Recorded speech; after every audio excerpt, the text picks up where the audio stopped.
May tao sa kabilang line. Hello? Hello. Hi, good evening. Good evening po. Ba't ba ako sumisigaw?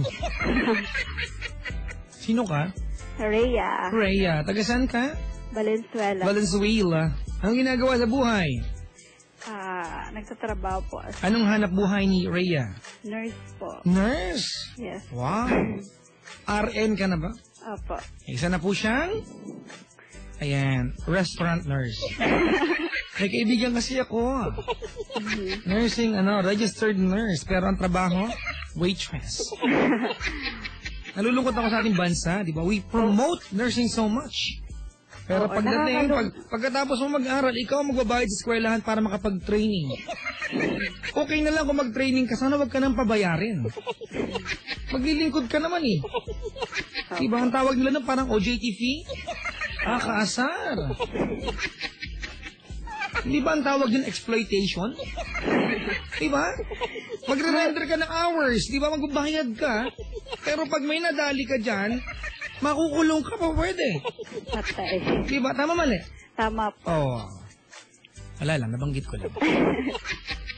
Dami mga sistema sa Pilipinas na dapat baguhin, pero syempre, merong mga taong gagawa niya ng tanong, alam kaya nila nang alam naman siguro. Diba? Opo. Nag-start na rin po ako as a volunteer noon. Tapos until Saan? Sa Fatima po. Olfo ka pala. Valenzuela or Fairview? Valenzuela. Valenzuela. Kailan lang nandiyan ako, December. Gusto ko na sabihin. Bakit napatawag si Rhea kay Papa Jack? Kasi napag-ungol talaga. Hindi po. Ano yun? I have a boyfriend. Nox. Really? Opo. Tell me about it. Come on. Kaya lang po. Tagalog bigla. Long distance relationship. Gano'ng katagal na po kayo? Magwa 1 year na po ngayong June. Sa loob na isang taon, gaano kahaba yung panahon na malayo siya sa'yo? Sa isang taon na po. Kasi po, parang nagkakilala lang kami through internet. Ayan na naman. Sinagot mo through internet.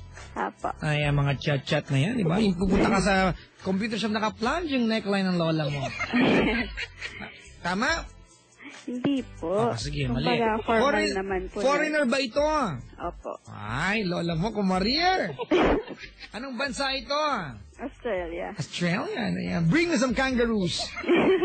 I love Pero kangaroos. actually po, hindi po siya Australian. Parang, Nepali po siya. Nepali. Wow, Nepal! Kung saan matatagpuan ang Himalayan Mountains. Yeah, the Pag highest nandun peak ang of Mount Earth. Everest. Yes, Mount Everest is the highest point, di ba? Peak Apo. in Earth, ayan, on Earth, pero hindi yan ang tallest mountain. The tallest mountain is Hawaii. Really? Bundok kasi ang Hawaii. Nakalubog lang sa dagat yung iba. Seryoso nga. It's a volcano. Wala lang. Ano po ito? National Geographic Channel. We're curious. May malilearn. Tuloy mo.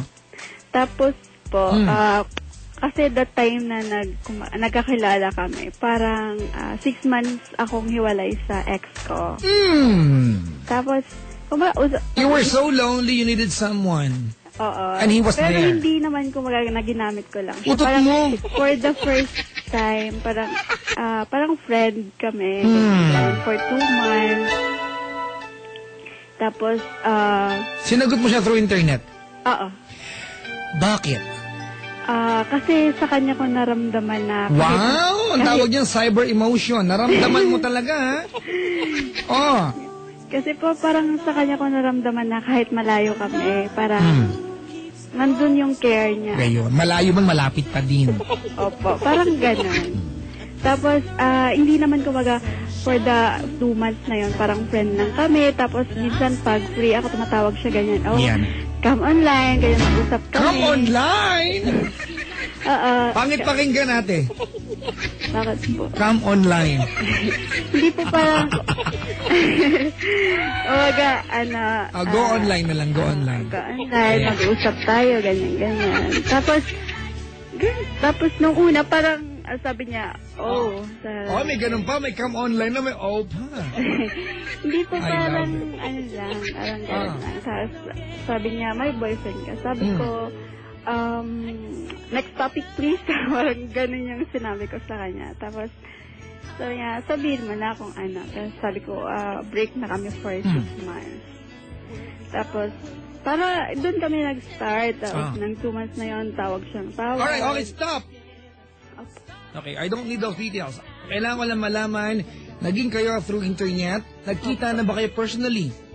Hindi pa po. Kasi kayo pa rin balak ba ko hanggang po ngayon? Kayo pa rin ba hanggang ngayon? Kami pa. Ano tanong mo sa akin?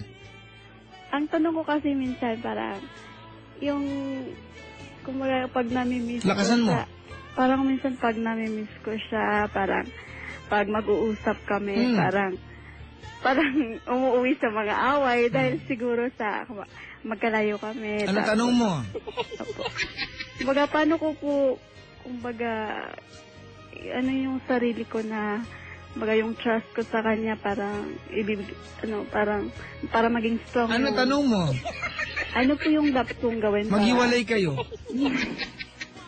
Bakit po? Hindi kasi, the time after my birthday, Feb 2, birthday ko nun. Tapos parang nag-away kami that time kasi nag-text siya ng happy birthday, parang ganon. Tapos parang that time, parang 2 weeks kami hindi nag-usap kasi nga busy siya, at saka ako busy din, hindi ka pareha yung time dito at saka time doon. Tapos kaiba yung trabaho, parang 2 weeks kami hindi nag-usap. Parang doon ko na-realize na gaano siya ka-importante sa akin. Parang doon ko na-realize na mahal ko talaga siya. Parang nami-miss ko siya. Tapos, that time na after the 2 weeks, tumawag siya. Tapos sabi niya, kamusta ako? Sabi ko, okay lang. Tapos sabi ko, sorry kung minsan naging naging immature ako. Alright. Okay. Do you even think it's worth na mag-away kayong dalawa ng taong ito? Ha? Kasi sagutin mo tanong mo, yes or no? Yes or no? Opo. Worth it ba na mag-away pa kayo? No po. Okay, anong favorite color niya? Orange. Ilan ang peklat sa katawan niya? Hindi ko alam. Sabihin mo sa akin. Orange. Anong favorite niya food? Kumakain din siya ng Filipino food. Okay, ano ang kanyang comfort music? Comfort music? Love songs. Love song, gaya ng? Nepali songs kasi yung gusto Gaya niya. na, sino favorite niya ng Hollywood actor? Sino? Dami niya namang favorite po eh. Sabihin mo sa akin. Sino Arnold. Arnold, sino pa? Basta, gusto na rin daw yung Black Eyed Peas. Ilan na niya sa mukha? Papadyak naman eh. Alam mo ko tinatanong? Po. Ito yung mga bagay na dapat alam mo when you know someone intimately. You're bothered with someone na hindi mo kilala kung sino nga talaga yung taong yan? It's a waste of time na pag-usapan natin to. It's a complete waste of time. It's a complete waste of time. Do you know this person? Kilala mo siya? Opo, na-feel ko naman po sa kanya Na-feel mo? Na-special ako. You will only feel the real and the true emotion from someone pag nakita mo yan. In person. Opo, balak ko po naman na kasi I don't care about your balak. Nag-a-apply po naman ako for Wala akong pakialam sa balak mo, ate. I feel sad for you. Alam mo kung bakit? There are real people around you pero ang nakikita mo yung tao nasa internet lang. Anong tawag di electronic love? Anong tawag dito? Ha? Kasi po parang, nagka-boyfriend ako nandito, pero magkalapit kami, pero hindi naman totally na, I don't know, pero, even yung attention siguro, na ate, binibigay niya.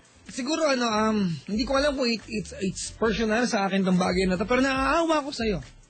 Bakit? You're investing emotion, di ba? With someone, for someone, you barely know. Hindi mo kilala. Hindi mo kilala. At all. Oo nga, for getting to know each other naman. Tsaka kahit Ang magkalayo. problema ko kasi, you said I love you to sa kanya, di ba? Mhm. And you don't even know exactly kung sino minamahal mo. That's my problem. So, hindi ba ako dapat magmahal dahil magkalayo lang kami? Hindi yun ang punto ko. Kung magkalayo kayo, walang problema. Kilala mo ba siya? Kilala ko po, pero, kumbaga, oo nga, sabi niya gano'n, sabi nga niya sa akin, sabi ko, ayoko na magtiwala sa tao kasi, parang, in my past, parang nagtiwala ako, sabi ko, pero nasaktan lang ako. Sabi niya, you can't live your life in your past. Sabi niya, harapin mo yung kung ano yung ngayon. Sabi niya talaga gano'n. Oo, tapos You can't sabi live niya, your life in the past, you know, you... oo naman ba pa? Kasi minsan, parang pag magkausap kami, sabi niya, I want you to be here. Kasi po, alam naman natin na ang buhay abroad ay mahirap din. Kasi Alam nila yan. magkalayo din siya sa family niya. Yan. Hindi mo alam yan, ate. You're assuming a lot of things here. Mhm. You met someone online, nakita ka, di ba? He looks good sa mga picture when you felt something special sa kanya. I don't believe it. Hindi mo kilala yan, na minamahal mo. Di ba? How can you say I love you to sa tao hindi mo nakikita?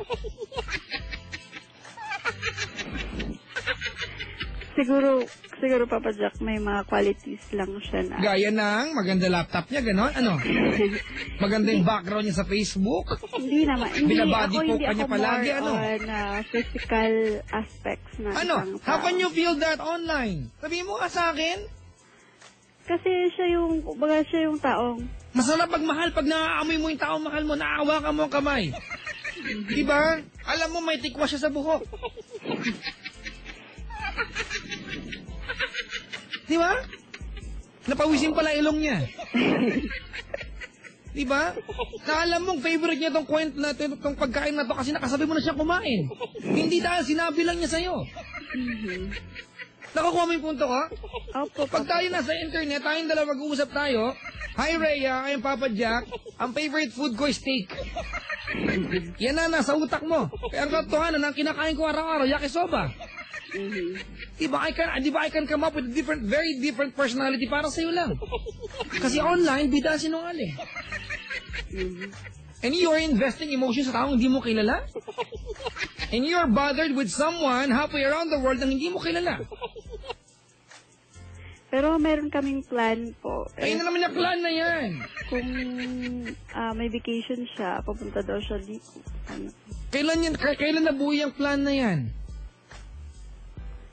Kasi, First 3 weeks lang inyong usapan? First 2 weeks? Magwa 1 year na rin kami. Hindi, first 2 weeks na naging kayo?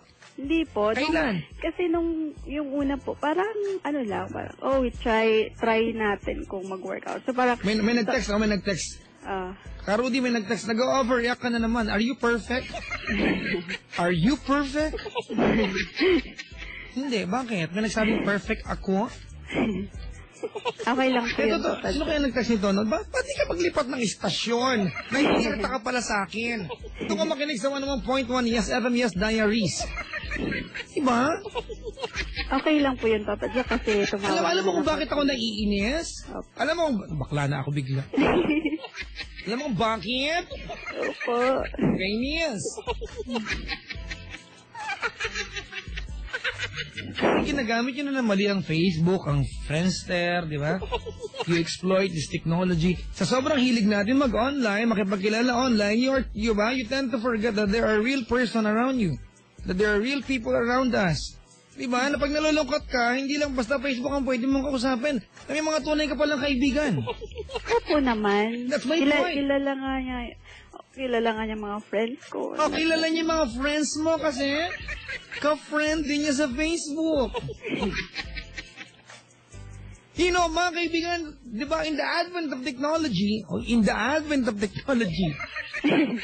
sa pagdami ng at pag-usbong ng teknolohiya, mga kaibigan, nag-iba na kahulugan ng kaibigan. Iba na, dati pag sinabing kaibigan, that person, di ba, will go with you through anything. Will be with you through thick and thin. Ngayon hindi na. Diba? Uy, friends tayo sa Facebook. Iba na kahulugan na magkaibigan ngayon. Iba na ang standard pag nagmamahalan tayo.